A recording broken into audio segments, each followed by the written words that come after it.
ensinou isso para os discípulos, porque é o lugar onde nós nos reunimos para aprendermos a vontade de Deus, para colocarmos a vontade de Deus em prática no mundo que não pratica a vontade de Deus, no mundo que muitas vezes abomina a vontade de Deus, no mundo que anda em contradição com a vontade de Deus. Então Deus nos chamou para fazer a sua vontade num mundo que não faz a sua vontade. Deus nos chamou para fazer o seu querer num mundo que abomina o seu querer. Logo, fazer a vontade de Deus num mundo que jaz do maligno é praticamente loucura. Fazer o querer de Deus, ser um cristão genuíno e verdadeiro, num mundo em que a vontade de Deus é tida como antiquado, como religiosidade, como loucura, é quase uma insanidade.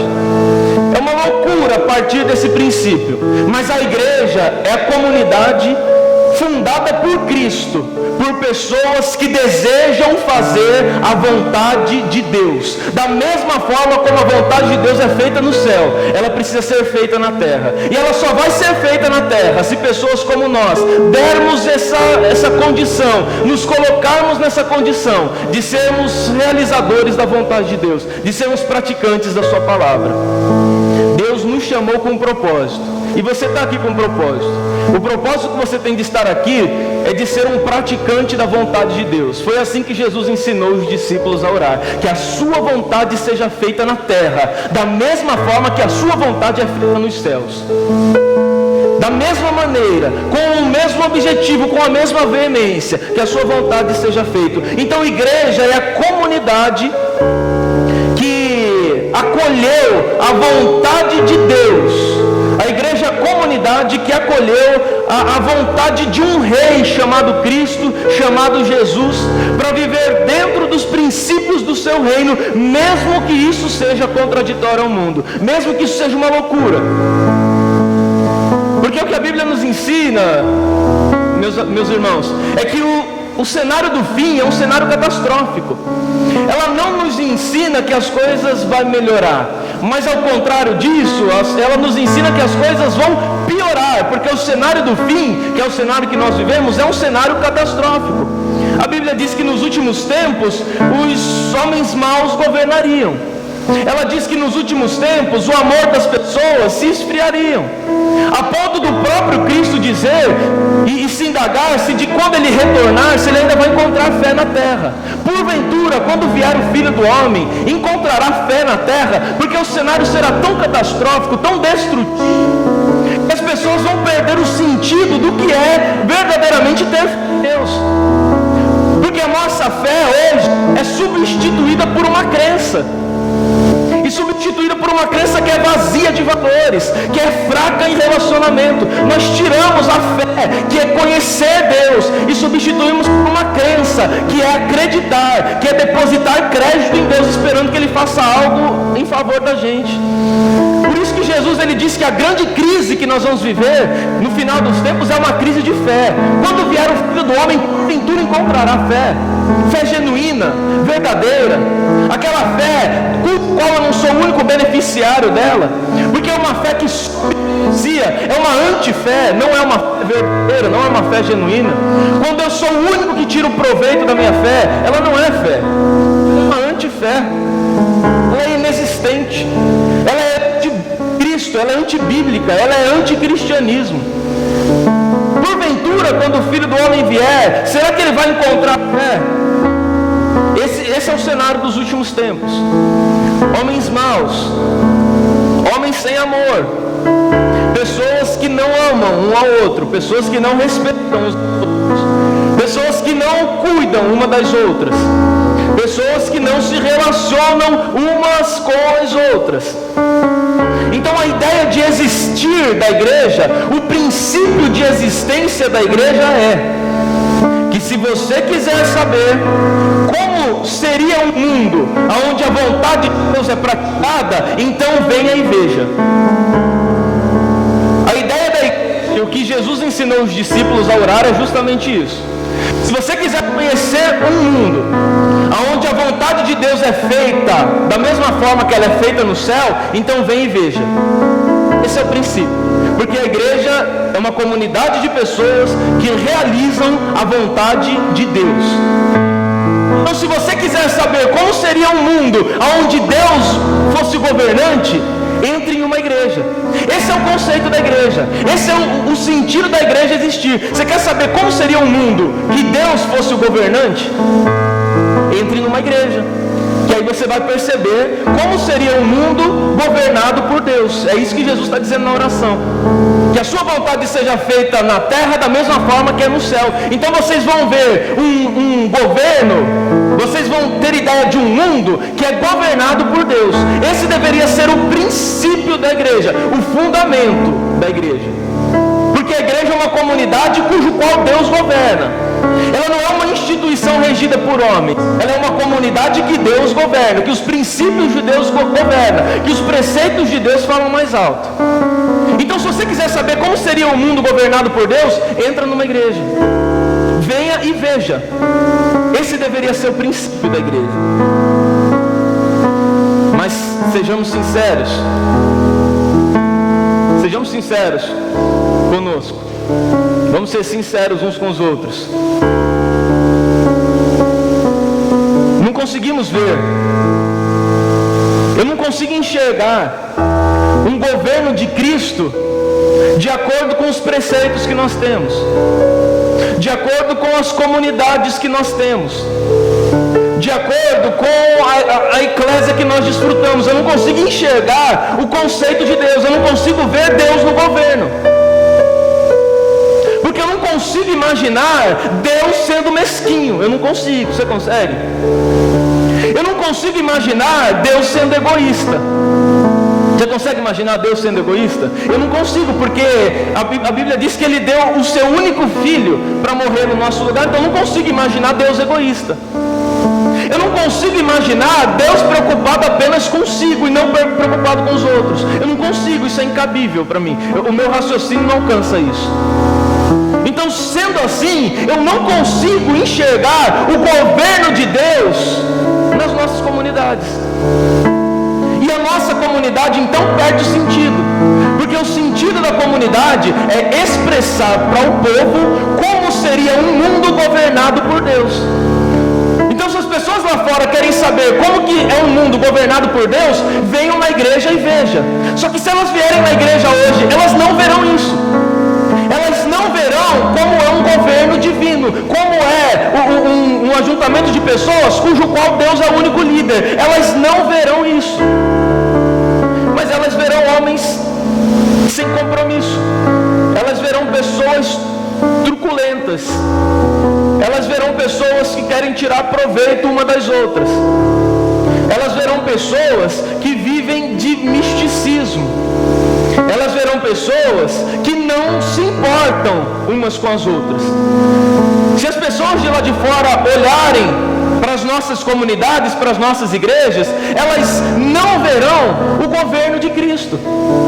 Elas não verão o reino de Deus. E essa é a ideia de existir da igreja. Porque sem esse conceito, a igreja não tem por que existir. Porque a igreja não existe para suprir as nossas carências e as nossas necessidades. Mas ela existe para poder mostrar para o mundo o reino de Deus. O reino de Deus precisa ser mostrado através de nós. E se nós não formos representantes do reino de Deus, então como que o mundo vai conhecer esse Deus que nós falamos? O princípio da igreja é um lugar onde nós conseguimos enxergar Deus como o Senhor, Deus como o Rei, Deus como o líder. Como seria uma nação se Jesus Cristo fosse o Senhor? Não é assim que a gente proclama? Jesus Cristo é o Senhor do Brasil e tal. Como seria uma nação que Jesus Cristo fosse o Senhor? É isso que nós temos que demonstrar aqui. É dessa forma que nós precisamos viver. Porque ele pode não ser o Senhor lá fora, porque lá fora o mundo jaz do maligno, o Deus desse século é Satanás. Mas o Deus da igreja não é Satanás, o Deus da igreja é Cristo, o Senhor. E se o Deus da igreja é Cristo, então a igreja precisa estar de acordo com Cristo, com os preceitos de Cristo. Então a igreja é um lugar para mostrar para o mundo quem Cristo é. Como que o mundo seria muito melhor se Cristo fosse o seu Senhor? Como o mundo seria muito mais justo se ele fosse regido por Cristo? igreja é um lugar para mostrar para o mundo como o mundo seria surpreendente se eles, ao invés de servirem uma senhora, servissem a um senhor. Esse é o sentido da igreja, mas não é isso que ela mostra.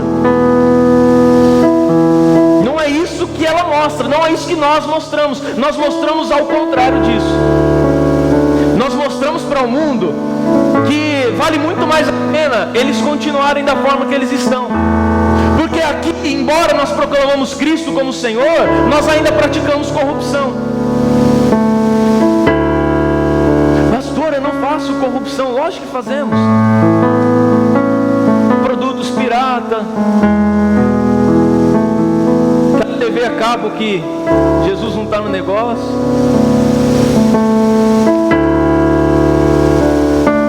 Aquele imposto que... Aí a comunidade que era para mostrar como seria um reino com Cristo governando, é uma comunidade que demonstra a mesma coisa do mundo que é governado por homem, influenciado pelo maligno.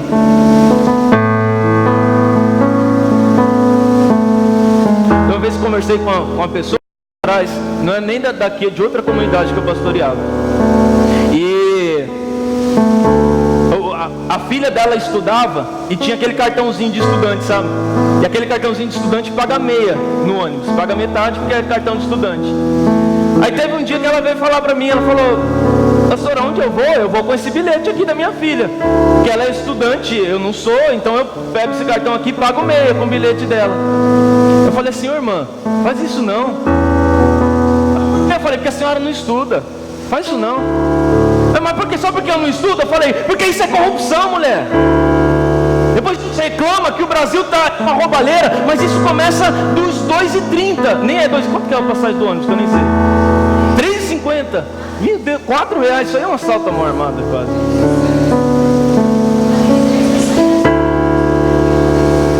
Misericórdia.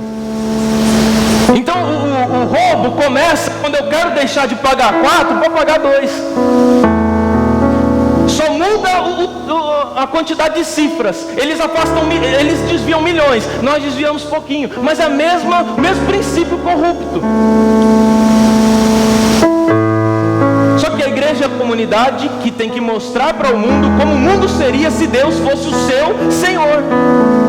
E se o Deus for de fato o nosso Senhor, não haverá no meio de nós corrupção, porque Deus nos livra de toda a corrupção. Deus não é corrupto. O princípio moral de Deus não é corrupto.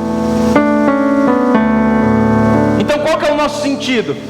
Qual que é o nosso propósito de existência? É mostrar para o mundo como o mundo seria melhor se Deus fosse seu Senhor. E por que o mundo não aceita Deus como seu Senhor? Porque nós temos ineficiência em mostrar para o mundo isso. Que existe uma dificuldade nossa de mostrar para o mundo como é melhor ser governado por Cristo. Porque nós somos governados por Cristo, mas temos a mesma vida daquele que não é governado por Cristo. Aí nós perdemos o princípio.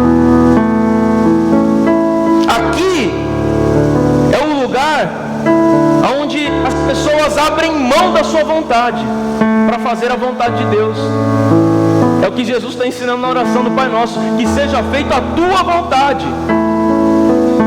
Aqui é um lugar onde nós abrimos mão da nossa vontade para que a vontade de Deus seja feita. E se não for a vontade de Deus a ser feita, se for para ser a nossa, então nós não precisamos participar de uma comunidade como essa. O nosso intuito de se reunir como povo de Deus é para que a vontade de Deus seja feita em nós, para que eu aceite a vontade de Deus, para que a minha vontade seja dele, para que a dele seja a minha, e quando houver contradição de vontades, que a dele prevaleça. Esse é o sentido. E quando nós perdemos isso, nós perdemos o sentido de existência.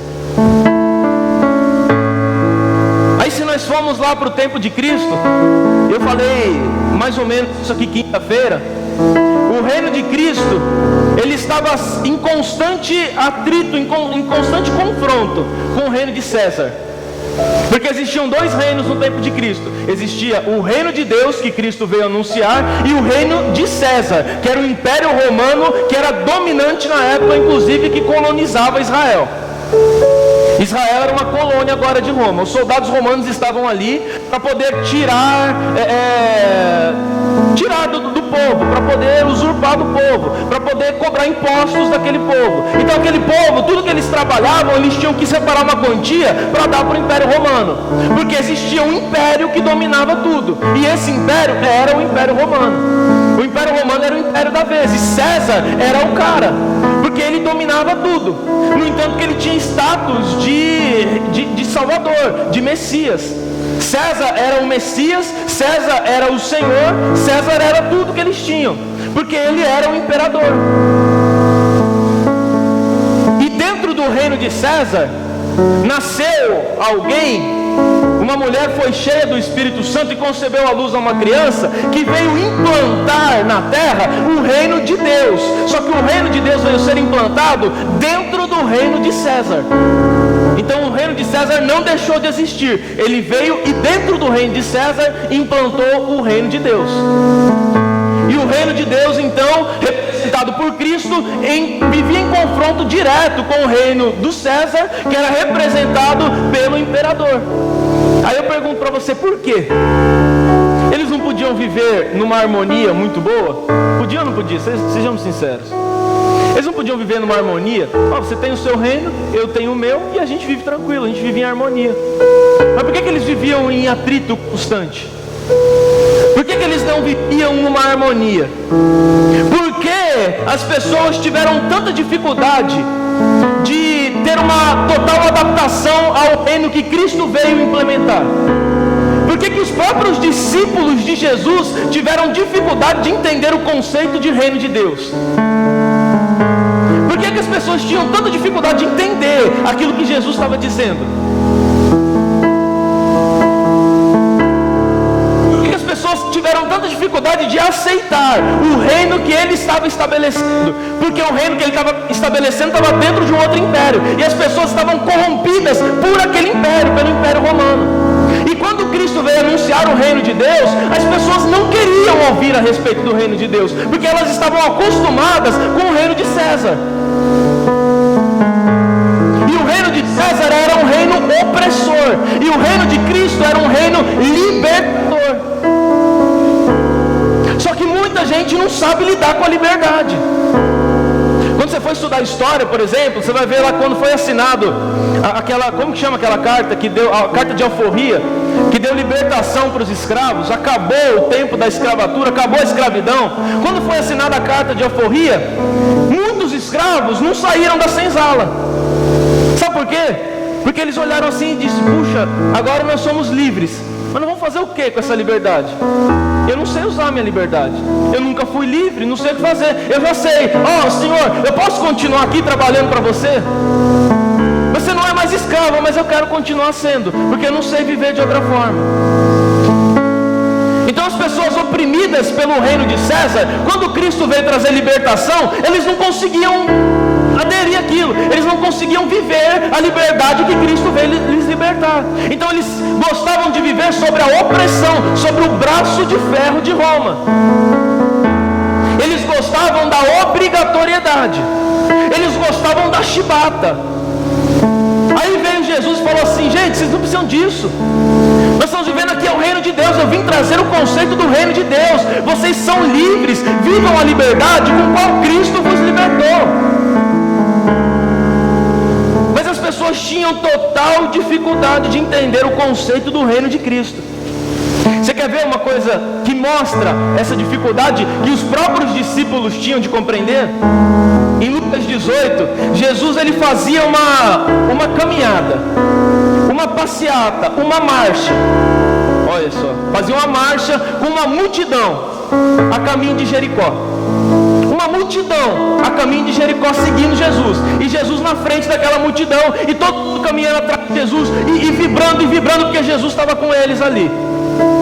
Aí de repente um camarada que era um pobre e cego, um miserável, excluído de tudo da sociedade, ele quer entrar no meio daquela turma. E quando ele tenta se aproximar daquela turma, todo mundo fala, sai daí, que negócio é esse? Esse negócio não é para você. Você não faz parte disso. Você é cego e você é pobre. Você é um mendigo. Você não tem vez aqui no nosso meio. Não incomode o mestre. Sai fora. Eles não haviam entendido por que Cristo estava ali. Aí Cristo para aquela passeata toda. Porque uma passeata cujo qual o reino de Deus não é o sentido, não faz o menor sentido. Ele para tudo aquilo. Ele fala, gente, acabou a passeata. Acabou essa reunião que a gente está fazendo, acabou. Cadê esse cara? Traz ele para mim. Porque o meu foco não são vocês, a multidão. O meu foco é ele. É para ele que eu vim, vem cá. O que você quer que eu te faça? Ele diz, Senhor, puxa, eu quero ver.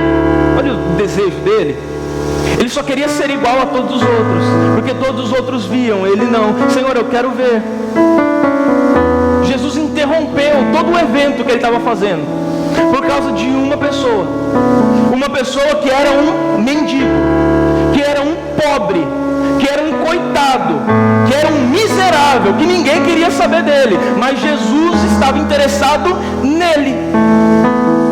E os próprios discípulos de Jesus repreendendo o homem: não incomode o mestre. Quem é você, cara? Não é em você que nós estamos interessados. Não incomode o mestre. Olha o conceito dos discípulos de Jesus. Aqueles que estavam seguindo a Jesus naquela grande multidão não haviam entendido qual era o conceito do reino de Deus. E Jesus então vai lá e conversa com aquele mendigo, com aquele que ninguém queria conversar. E quando ele termina, ele acredita que ele faz um discurso assim, ó: vocês entenderam agora? Isso aqui que eu fiz é que é o reino de Deus. É isso que eu vim trazer para vocês.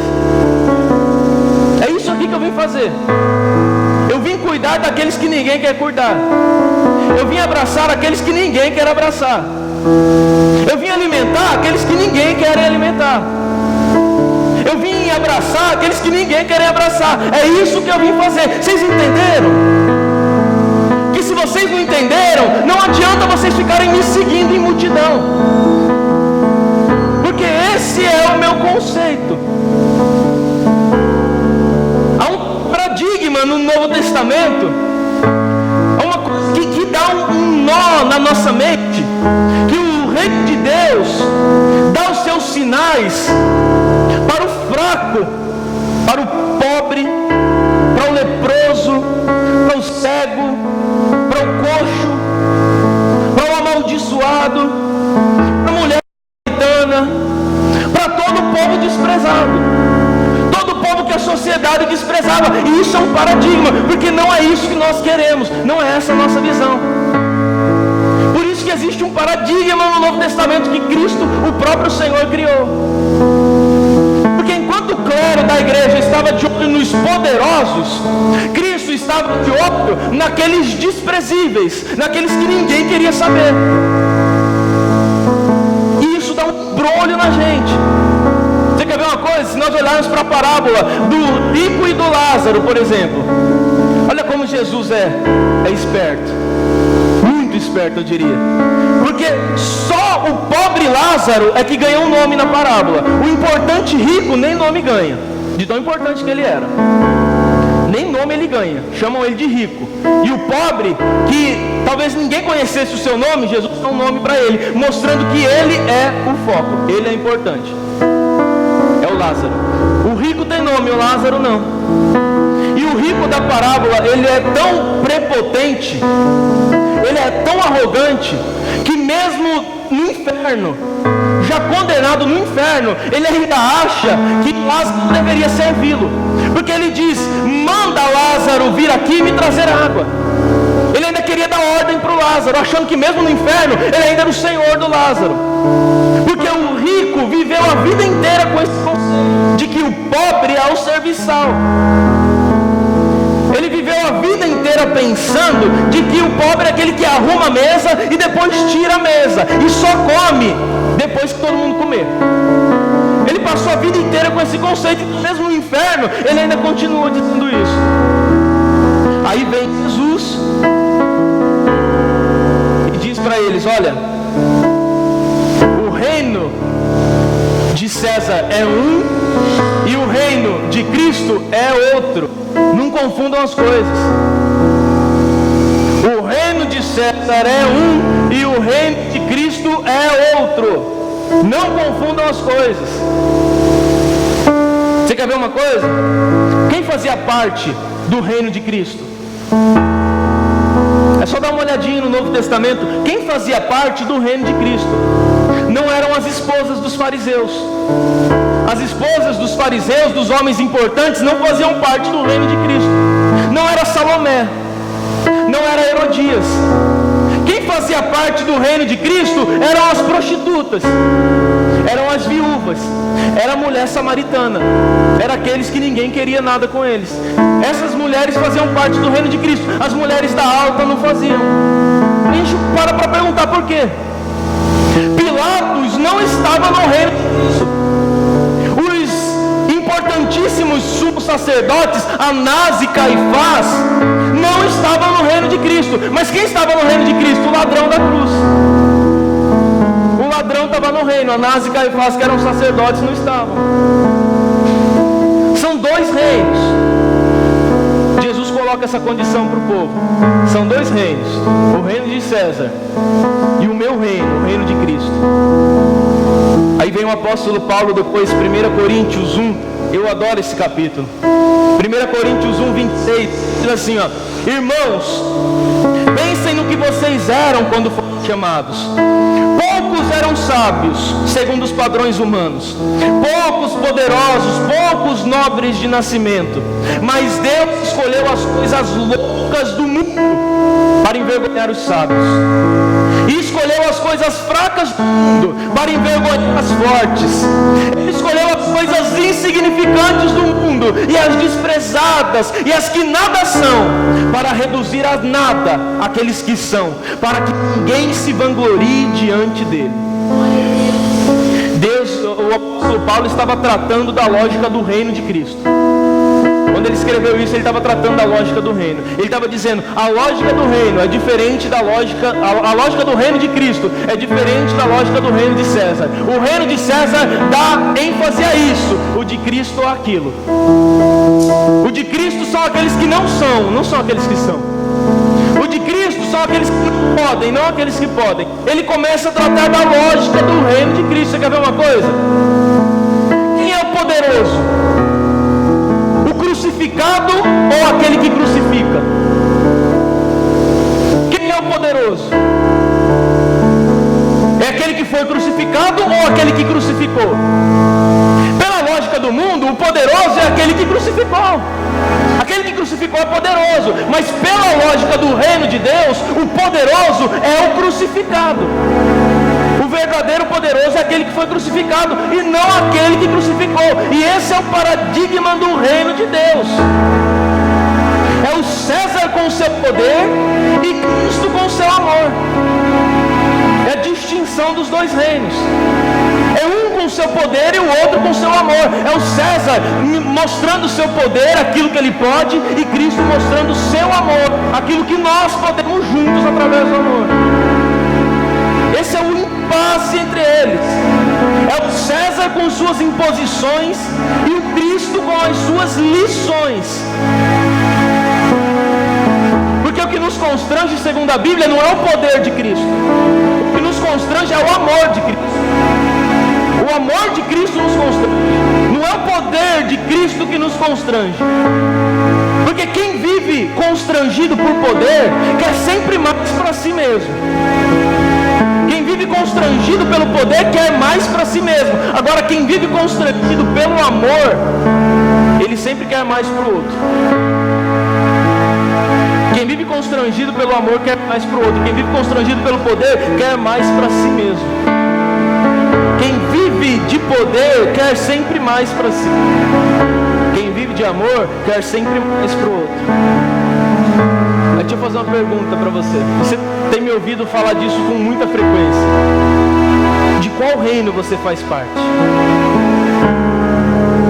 Do reino de Cristo ou do reino de César?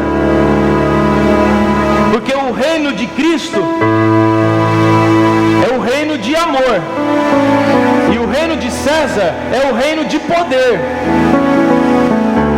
O reino de César é o reino de poder, e a gente mata pelo poder, mas a gente morre por amor. De qual reino que você faz parte? Do reino de Cristo ou do reino de César? Você mata por poder ou você morre por amor? A escada do Evangelho é uma escada que desce, não é uma escada que sobe. A Bíblia está recheada de versículos dizendo isso. Aquele que a si mesmo se exaltar será humilhado. Deus resiste aos soberbos, mas dá graça aos humildes. A escada do Evangelho, ela desce, ela não sobe. Ela não existe para te levar para cima, ela existe para te levar para baixo, ela desce. A escada do Evangelho é para baixo. Veja pelo próprio Cristo. Ele tem esses dois. Mesmo sendo Deus, não teve por usurpação em ser semelhante a Deus. Antes, aniquilou-se a si mesmo, tomando sobre si forma de servo. E como servo foi obediente até a morte. E morte de cruz. A escada desce e não sobe. A escada sempre desce. De César é um reino de poder. O reino de Cristo é um reino de amor. De qual reino você faz parte? De qual reino você participa? Eu temo muito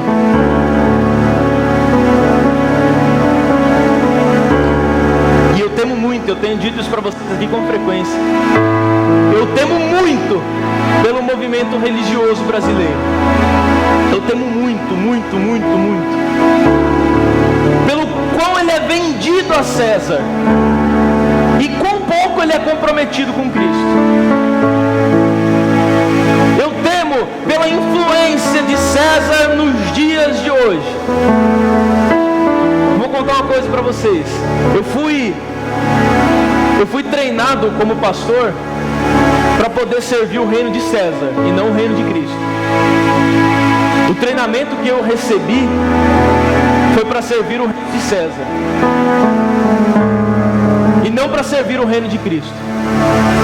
A faculdade de teologia que eu fiz e também o estágio que eu fiz com um dos grandes pastores brasileiros, a ponto de eu me introduzir dentro desse cenário, eu recebi um grande treinamento para servir o reino de César e não para servir o reino de Cristo. Sabe por quê? Porque o conceito que eu tinha é de que eu precisava ser pastor de um mega templo. Para ter sucesso ministerial, eu precisava ser pastor de um mega templo. E não só um mega templo, mas ele tinha que ser frequentado por gente importante. Eu queria um monte de gente importante.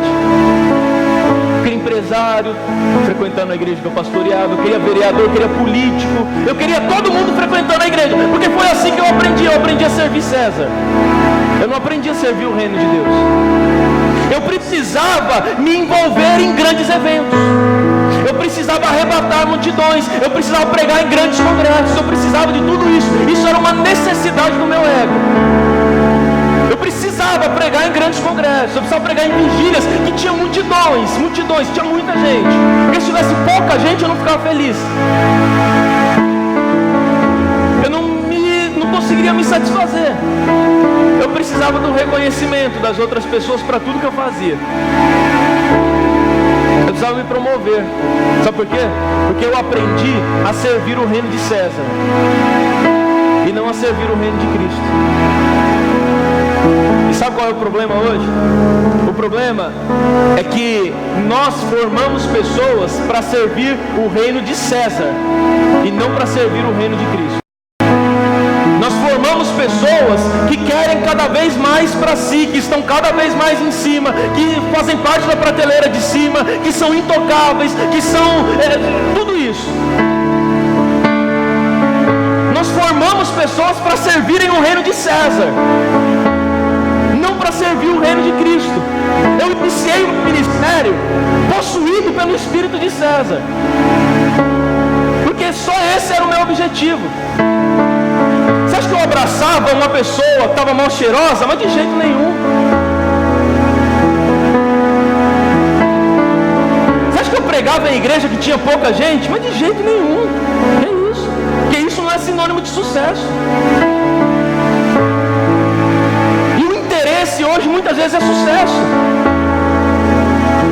O interesse hoje é a promoção, e isso é reino de César, não é reino de Cristo. Nós lemos ali no início do capítulo 6, Jesus dizendo: se você quiser fazer alguma coisa, não saiba a tua mão direita o que fez a tua mão esquerda. Porque o teu Pai que vem oculto, Ele é responsável por te recompensar. Olha como é hoje. Olha a promoção que nós fazemos de tudo que fazemos. Gostamos dos aplausos, gostamos das multidões, gostamos de ser reconhecido,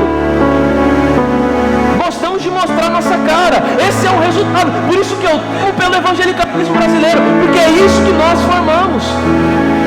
Nós formamos pessoas que servem a César, ao reino de César, e que acham que isso é muito natural.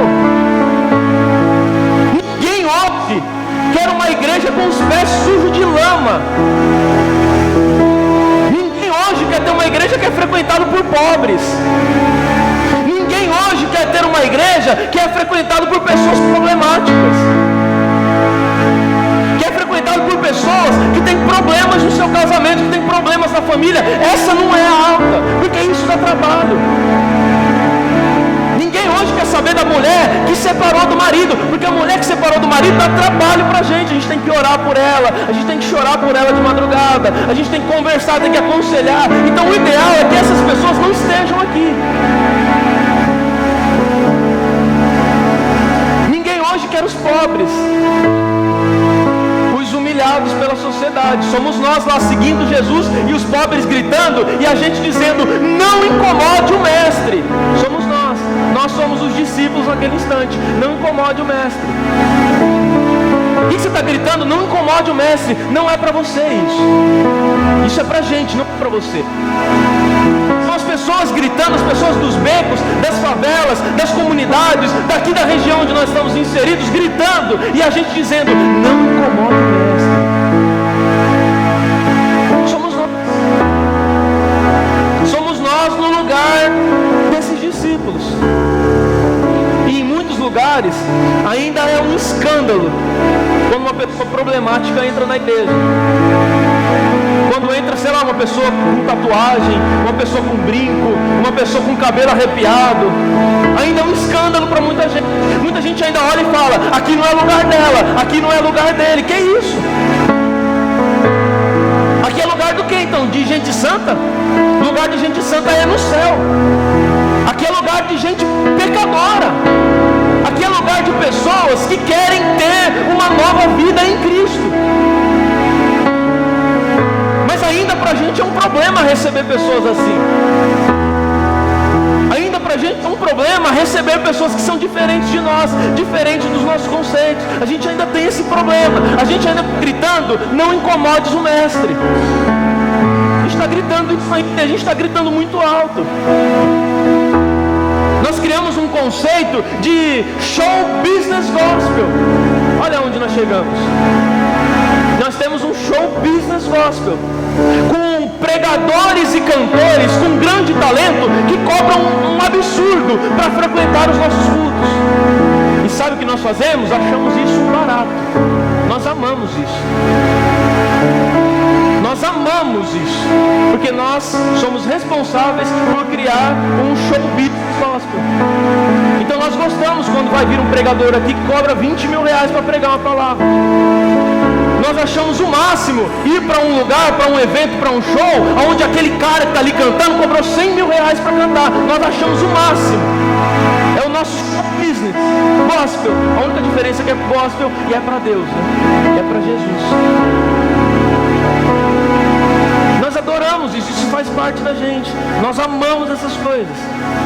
Aí nós criamos um sistema religioso que é a imagem de César, mas não é a imagem de Cristo. É César.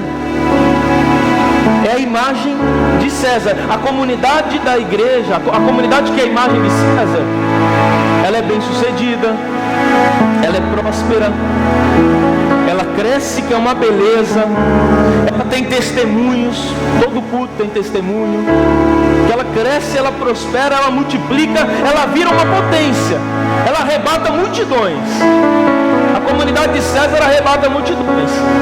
Agora, Cristo nos salvou para nós fazermos parte do seu reino e não do reino de César. Sabe por que Cristo te salvou? Para você fazer parte do reino de Cristo. Sabe o que isso significa? Isso significa que se nós quisermos ser semelhantes a Cristo, nós temos que pegar um baldinho, botar uma toalha nas costas e sair por aí lavando o pé do povo. Sair por aí servindo ao povo, porque Deus nos chamou para servir e não para ser servido. Quem é servido é a comunidade de César. A comunidade de Cristo é a comunidade que serve, é a comunidade que doa, é a comunidade que divide. Nós não vamos convocar você, e você nunca vai me ouvir dizendo isso, nunca mais vai me ouvir dizendo isso, porque já disse muito enquanto servia o reino de César, mas você nunca mais vai me ouvir dizer que Deus te chamou para ser cabeça e não cauda. Porque sempre que for te convocar, eu vou te convocar para que você exerça um serviço, para que você cumpra a sua missão, para que você percorra o caminho de Cristo. Porque Cristo tem um propósito para nós. Aí eu te pergunto, qual reino você quer servir? O reino de César ou o reino de Cristo? Qual reino que você está disposto a servir? Porque se for o de Cristo, então nós precisamos levantar para fazer aquilo que ninguém quer fazer. Se nós estamos dispostos a servir o reino de Cristo e não o reino de César, nós precisamos nos levantar para se importar com quem ninguém quer se importar. Nós precisamos se levantar para amar quem ninguém quer amar. Nós precisamos se levantar para cuidar daqueles que ninguém quer cuidar. Nós precisamos abraçar gente que ninguém quer abraçar. Nós precisamos fazer algo com gente que ninguém quer fazer. Se você quiser servir o reino de Cristo, é isso. A igreja que participamos, a nossa comunidade, e eu creio muito nisso, a nossa comunidade, ela será notada. E ela não será notada porque ela está estrategicamente numa avenida principal. Ela não será notada porque ela está num bairro que é estratégico, num lugar onde muita gente passa. Ela não será notada por isso. Ela não será notada por ser frequentada por pessoas poderosas, mas a comunidade onde nós estamos, ela será notada por ser conhecida como a comunidade do reino de Cristo, mesmo diante de uma cultura de Césares. Porque Cristo nos chamou para vivermos o seu reino. Venha a nós o seu reino e seja feita a sua vontade, assim na terra como no céu. O meu desejo é que quando uma pessoa entre aqui, ela saia daqui falando assim, ó: eu já sei como o mundo seria se o mundo fosse governado por Deus. Eu sei como o mundo seria. Puxa, isso seria muito bom. Porque seria um mundo sem injustiça, sem desigualdade, aonde o pobre tem vez, o mesmo lugar que o rico tem, a mesma cadeira que o rico senta, é a mesma cadeira que o pobre senta. Isso seria o conceito. É o reino de Cristo, é o reino de Deus. E o reino de Deus já chegou até nós. E nós vamos viver esse reino. Nós vamos experimentar disso. Nós vamos desfrutar disso. Eu tenho convicção de que nós não vamos ser conhecidos porque nós estamos na avenida principal. Nós não vamos ser conhecidos porque nós temos programa de rádio, de televisão ou de qualquer outra coisa. Nós não vamos ser conhecidos por nenhuma estratégia de marketing. Nós vamos ser notados pela comunidade onde estamos. Porque aqui é uma comunidade onde o reino de Deus é manifesto. Onde o reino de Deus é compreendido. E onde o reino de Deus é vivido por todos. Reino de Deus é o nosso foco. Venha a nós o teu reino. Quantas vezes nós já não fizemos essa oração, não é? Quantas vezes a gente já não orou assim? Venha a nós o teu reino. Às vezes, muitas vezes sem a compreensão do que é. Sem a compreensão do sentido disso. O reino vai vir a nós, se nós estivermos dispostos a viver o reino. Isso que eu disse para você é o princípio dele. É o princípio do reino. Quer viver o reino de Deus?